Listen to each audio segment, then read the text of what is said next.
오늘 우리가 볼 말씀은 사무엘하 7장 12절부터 17절까지 말씀이 되겠습니다. 사무엘하 7장 펴시고 12절부터 보겠습니다. 내 수완이 차서 내 조상들과 함께 누울 때 내가 내 몸에서 날 내 씨를 내 뒤에 세워 그의 나라를 견고하게 하리라. 그는 내 이름을 위하여 집을 건축할 것이요 나는 그의 나라 왕위를 영원히 견고하게 하리라. 나는 그에게 아버지가 되고 그는 내게 아들이 되리니 그가 만일 죄를 범하면 내가 사람의 매와 인생의 채찍으로 경계하려니와 내가 내 앞에서 물러나게 한 사울에게서 내 은총을 빼앗은 것처럼 그에게서 빼앗지는 아니하리라. 내 집과 내 나라가 내 앞에서 영원히 보존되고 내 왕위가 영원히 견고하리라 하셨다 하라. 나단이 이 모든 말씀들과 이 모든 계시대로 다윗에게 말하니라. 아멘. 자, 하나님의 계시가 임한 것이죠. 나단 선지자를 통해서 이스라엘의 장래를 선포해 주고 있죠. 먼저 12절을 보면 이렇게 말해요. 네 수한이 차서 네 조상들과 함께 누울 때, 죽을 때죠. 내가 네 몸에서 날 네 씨 솔로몬을 말하는 거겠죠. 직접적으로는 네 뒤에 세워 그의 나라를 견고하게 하리라. 다윗이 이스라엘 왕이 됐을 때가 30세 때, 그 후 40년간 백성들을 통치한 후에 죽었는데 그의 나이 70세. 그러니까 여기서 내 몸에서 날 자식이라 하는 말은 직접적으로는 아까 말한 대로 솔로몬을 얘기했겠지만 한 가지 의미로만 해석하는 것이 좀 어폐가 있을 수 있다는 것이죠. 왜냐면 이것이 다윗의 언약에 관한 유명한 말씀이라고 했잖아요. 그러니까 이것이 다윗 당대와 후손 그리고 영원한 세계까지도 포함하고 있는 그런 종말론적인 의미를 가지고 있어요. 성경에 나오는 계시, 예언, 선지자들의 선포 이런 것들은 단편적으로만 볼 수가 없는 거예요. 그걸 여러분 꼭 알고 있어요. 계시록 제가 얘기할 때도 항상 가까운 장래와 먼 장래에 대한 말씀이 같이 들어있다 얘기하잖아요. 다니엘서를 보면서 그것을 우리는 배울 수가 있다 하는 것이죠.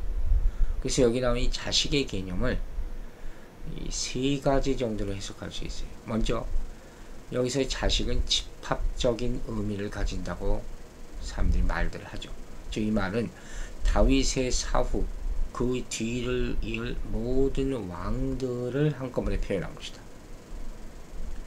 왜냐면 본문에서 이 자식이 다윗 왕조를 대대로 이어가면서 견고하게 할 것이다 이렇게 말하고 있거든요. 그렇다면 이 자식은 한 사람이 아니라 다윗의 왕손들 모두를 의미할 수 있다 하는 것이죠.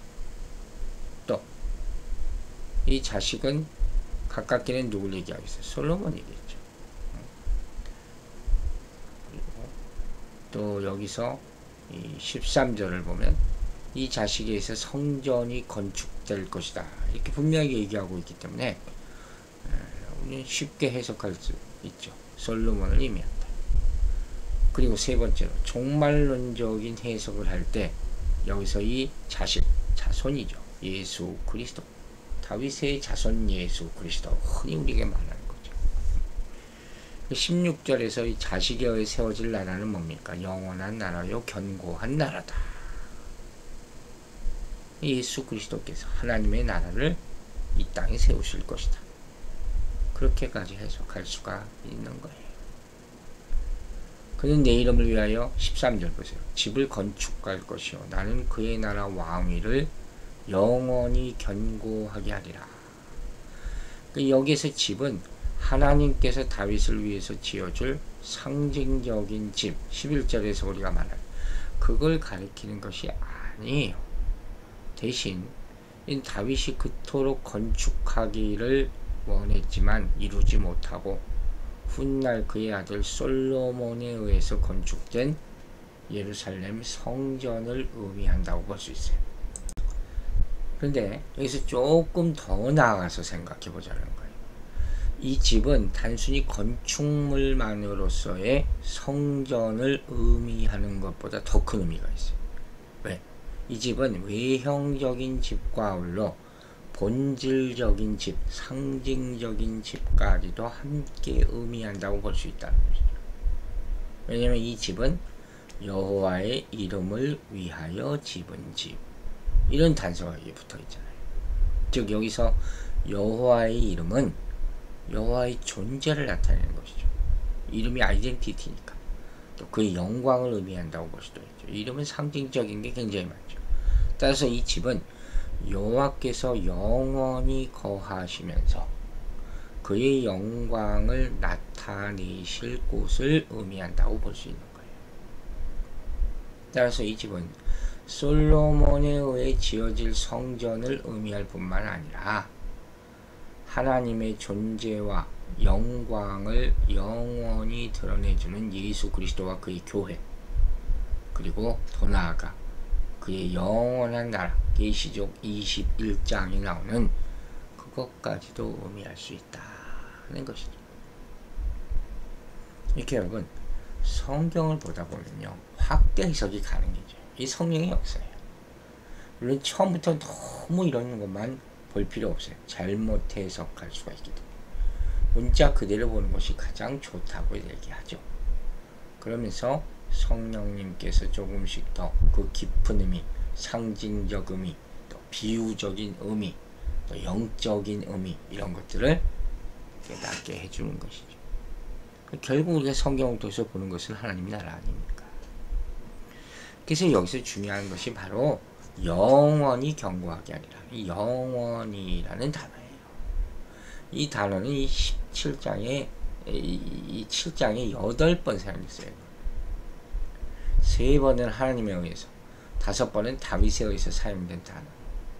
다윗을 위해서 영원히 보존될 집을 지어주셨다.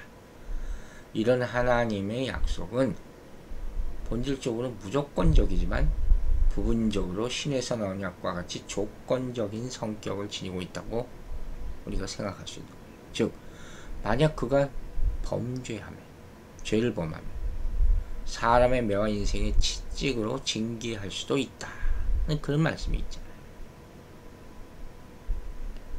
그러니까 이스라엘이 하나님께 만약에 신실하다면 이스라엘은 영원히 존속하는 거예요. 그리고 영광스러운 성전도 결코 파괴되지 않았을 거라는 거. 그것까지 암시하죠. 그러나 그러지 못했잖아요. 성전은 다 파괴되고 이스라엘은 포로로 끌려가고 뿔뿔이 흩어지게 되고. 하지만 하나님의 약속은 영원하다. 이건 뭡니까? 하나님께서는 이 히브리 민족을 통하여 세상을 위해 하시려 했던 일을 이제 교회를 통해서 이루고 계신다. 이 영적 의미예요. 그러므로 우리가 깨달아야 될 사실은 하나님의 목적은 사람의 실패에 상관없이 그리스도를 통해서 영원한 왕국이 설립되므로 궁극적으로 실현될 것이다. 이걸 우리가 알아야 돼요. 그래서 우리가 여러 번 얘기한 것처럼 예수 그리스도께서 십자가와 부활로 하나님 나라를 세우는 것이 바로 육을 멸하고 에덴에서 죽었던 영을 부활하게 해서 그 새 영으로 하나님의 성전을 삼으실 것을 말하는 것이고, 이 권세와 영광 그리고 심판과 구원의 왕 노릇은 이 땅에서 영원할 것이다. 세세토록 영원할 것이다. 이렇게 상징적으로까지 해석할 수 있는 것이죠. 14절을 보면 또 유명한 말이 나오죠. 나는 그에게 아버지가 되고 그는 내게 아들이 되리니 하는 말이에요. 훗날 하나님께서 예수 그리스도에게 적용시켰던 히브리서 1장 5절이라는 말씀이죠. 그러니까 이로 봐도 다윗 언약은 궁극적으로 다윗의 자손 예수 그리스도에 대한 약속을 담고 있는 것임을 우리가 알 수 있어요. 그러니까 이 다윗 언약은 예수 그리스도 이전까지는 부분적으로만 성취됐다. 이렇게 보면 됩니다. 아무튼 다윗 언약의 극치인 본절은 바로 다음과 같은 점에서 중요한 상징적인 의미를 갖고 있다고 볼 수 있죠. 먼저 여기서 아버지와 아들의 관계, 이것이 바로 다윗 왕국의 기원을 보여주는 거예요. 즉 이는 아버지가 아들을 낳은 것 같이 다윗 왕국은 하나님에 의해서 탄생한 나라다. 이 사실을 보여주죠. 이런 언약의 내용은 모세 언약의 장자 개념과도 일치해요. 즉 여호와께서 이스라엘을 애굽에서 구출하여 새로운 나라, 제사장 나라, 거룩한 나라로 세워서 온 민족 가운데 뛰어난 장자가 되게 하신 것처럼 하나님께서는 새롭게 다윗 왕국을 견고한 나라로 세우신다 하는 것이죠. 또 여기서 아버지와 아들의 관계는 뭐냐? 사랑으로 연합된 관계다 하는 것이죠. 그래서 하나님은 비록 다윗 왕국이 범죄해야 한다 할지라도 그들을 사울의 왕국처럼 영원히 버리지는 않으신다. 징계하시고 다시 이렇게 세우신다 하는 것이죠. 마지막으로 아버지와 아들의 관계는 상속하고 상속받는 관계다. 이건 역시 간과해서는 안 된다는 거예요. 따라서 아버지는 하나님으로부터 영원한 기업을 물려받은 다윗 왕국은 영원토록 멸망할 수 없는 것이다. 우리가 하나님의 자녀임을 여러분 잊지 마세요. 그 말은 아버지 하나님의 것을 다 우리가 물려받았다. 기업이에요. 그 기업이 얼마나 큰 것인지 그걸 알라는 거죠. 하지만 말을 안 듣고 불순종하면 어떻게 해요? 막대기와 채찍으로 징계한다 그랬잖아요. 아버지가 아들에게 체벌을 가하면서까지 훈육을 하듯이 하나님께서도 당신의 백성을 징계하시면서까지 의의 길로 인도하실 것이다. 이런 모습들이 열왕기 군데군데 나타나고 있죠. 우리가 아는 바와 같이 이렇게 하나님의 징계는 사랑의 힘이에요. 그분의 심판을 통해서 정신을 차리고 의로 돌아오게 만들려는 하나님의 의도가 담겨져 있다 하는 것이죠. 15절에서 이렇게 확인해 주는 거죠. 내가 내 앞에서 물러나게 한 사울에게서 내 은총을 빼앗은 것처럼 그에게서 빼앗지는 아니하리라. 아까 말했듯이 하나님의 아들 예수 그리스도의 심판과 구원의 왕노릇은 영원하다. 이 땅에서의 왕국은 왕조는 멸망해요. 죽어서 끝나든지 망해서 끝나든지. 사울도 그랬잖아요. 사울의 이미지는 육신이에요. 육신, 영적 이미지. 반역과 폐역의 아이콘. 그 육적인 이스라엘이에요. 그러나 성령으로 거듭난 새로운 영은 하나님이에요. 하나님을 상징하는 거예요. 결코 다툼과 분리가 없는 나라, 권세가 영원할 것이다. 이 영생이죠. 이제 여호와께서 마지막으로 이제까지 나단 예언자를 통해서 주신 말씀을 요약해서 선포하시는 게 16절, 17절이죠. 네 집과 네 나라가 내 앞에서 영원히 보존되고 네 왕위가 영원히 견고하리라 하셨다. 메시아 왕국을 예표하고 있다고 볼 수 있는 다윗 왕국은 사울 왕조처럼 인간의 범죄로 인해 몰락하는 불완전 나라가 아니라는 것. 인간의 노력이나 공로가 아닌 오직 하나님의 은혜로 말미암아 존속되는 영원한 나라가 될 것이다. 이게 사실 다윗 언약의 핵심이죠. 그리고 우리에게도 꼭 이 언약이 있어야 된다. 네 집과 네 나라가 영원히 견고하리라.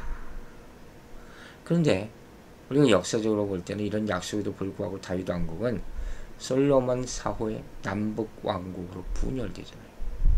그리고 결국 BC 586년 예루살렘 함락으로 말미암아 모두 멸망하기 이르고, 따라서 여기서 말하고 있는 영원한 나라는 이 땅의 나라가 아니라는 거죠.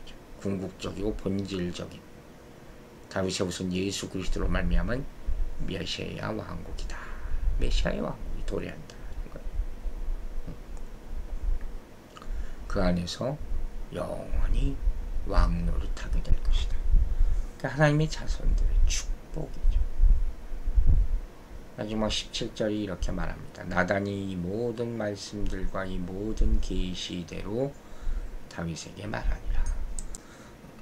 여러분, 여기 계시라는 단어가 나오죠.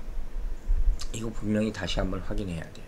여기 나오는 이 계시는 히브리어 하존이라는 단어인데, 이건 밤에 그냥 꿈꾸는 건 아니에요. 그거 아니에요. 즉 구약 성경의 용례를 보면 이 말은 크게 두 가지 경우에 사용되는데, 하나는 깨어있는 상태에서 무엇인가를 주시하는 계시적 사건을 얘기할 때, 다니엘서에 자주 나오는 단어. 따라서 이 말은 선지자가 기도 중에 보는 특별한 계시를 말할 때 쓰이는 단어죠. 또 하나는 하나님의 말씀, 교훈, 이걸 의미하는 것이죠. 그러니까 여기서 지금 나단이 받은 이 계시는 밤에 깨어있는 상태에서 주시하여 들은 하나님의 계시의 말씀이라고 볼 수가 있는 거예요. 즉 나단 선지자는 하나님의 십자가와 부활로 말미암아 육이 죽고 영이 사는 새 창조에 대해서 아는 바가 없었을 거예요. 그러나 예표와 문자, 이것으로 다윗에게 전한 것이죠. 다윗은 그 원형은 모를 거예요. 하지만 그 예표와 문자를 나단으로부터 들은 것이고, 이는 이스라엘의 신앙 역사, 이를 모세 때에는 이스라엘은 하나님의 얼굴을 보지 못하고 그 비유로 말하나, 이를 오늘날에는 알아듣지 다 못하고 육신에 속한 교회가 똑같아요. 바리새인 같단 말이에요. 그래서 자기 스스로 높이다가 저 밑바닥까지 던져지고 하는 그런 모습을 상징적으로 얘기하는 거예요. 심지어 이스라엘까지 하나님을 알지 못한다. 이 성경의 가장 중심적인 주제이나, 저들은 자기들 곧 이스라엘이나 교회가 하나님을 아는 것처럼 잘못 알고 있다. 교만이죠. 예수님은 저들의 신과 아비가 마귀라고까지 얘기했지만 이들은 결코 깨닫지 못했고, 오히려 예수님이 잘 모르는 것으로 잘못 알고 있었다. 이걸 우리가 깨달아야 돼. 이게 영의 세계고 영원한 세계라 하는 거죠. 이게 계시예요. 마지막으로 우리가 생각해 볼 것이 있어요. 다윗의 곁에 나단 선지자 있었다는 것. 이게 참 다윗의 복이에요. 이 말은 깊이 생각하면 다윗이 왕이었지만 하나님의 통치를 받고 있었다. 그 선지자의 말을 존중했습니다. 다윗이 하나님의 선지자를 옆에 두고 이 나단 선지자를 통해서 하나님의 말씀을 받고 이 말씀에 의존하고 이 말씀을 따랐다는 것이 바로 하나님의 통치를 받았다는 것이죠. 이게 다른 왕들과의 가장 큰 차이점이다. 이렇게 다윗은 왕이었지만 하나님 앞에서는 종으로 살았다는 것입니다. 우리도 이런 인생 살게 되기를, 하나님의 언약 가운데 살게 되기를, 그래서 영원한 하나님의 나라를 바라보고 영생을 누리게 되기를 주의 이름으로 축원합니다. 기도하겠습니다. 하나님 아버지, 오늘도 이 아침에, 이 새로운 한 주를 시작하는 아침에 하나님의 영의 말씀을 주심을 감사드립니다. 다윗의 언약이 우리의 언약이 되기를 바랍니다. 다윗에게 주신 영원한 나라의 꿈을 우리도 꾸게 하여 주시고 그것이 현실이 되게 하여 주셔서 이 땅에서 사는 매일매일이 그 언약이 성취되는 날들이 되게 하여 주시옵소서. 하나님께서 약속하신 것들이 우리 앞에 이루어지는 것을 보게 하여 주시고 그런 말미암아 하나님 홀로 영광 받아 주시옵소서. 병상에 누워있는 하나님의 자녀를 축복하여 주시고 힘을 주시고 또 근육이 더 강한 힘을 얻게 하여 주셔서 이제 치료 과정 하나하나에 순간순간마다 하나님의 숨결이 더 크게 불어넣어져 강한 힘을 얻고 두 손과 두 팔에 더 큰 힘과 능력으로 걷고 뛰며 하나님께 영광 돌릴 수 있도록 축복하여 주시옵소서. 이 성도들의 삶의 모든 부분을 주께 의탁하오며 간절히 바라오며 예수 그리스도의 이름으로 기도했습니다. 아멘.